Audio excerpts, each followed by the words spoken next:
Արգել ժողովուրդ, այսօր նշանավոր օր է, մենք կենտրենք ներբերության պատվավոր քաղաքացի և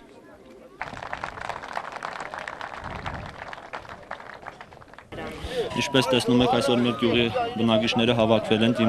դիմավորելու Վրաստանի խորհրդարանի պատգամավոր մեծամասնական ընտրական համակարգով առաջադրված թեկնածու Վարոն Մգոյանին, ով 17 տարի շարունակ մեր շրջանը ներկայացրել է Վրաստանի խորհրդարանում և եղել է մի շարք օրենսդրական նախաձեռնությունների հեղինակ։ Մեր գյուղի բնակիչները որևէ այդ քաղաքական ուժ կամ օպոզիցիա չեն ճանաչում և մեր գյուղում առկա հիմնախնդիրները կապում են միայն իշխող կուսակցության և նրա կողմից առաջադրված թեկնածուի հետ։ Հիմնվելով պատմական փորձի վրա վստահորեն կարող եմ նշել, որ ցանկացած պետություն, որտեղ գոյություն ունի ազգային փոքրամասնություն, միշտ կողմ է եղել գործող իշխանություններին և մեր շրջանի բնակչության գերակշիռ մեծամասնությունը իմ կարծիքով կքվեարկի վրացական երազանք կուսակցության կողմից առաջադրված թեկնածուի օգտին։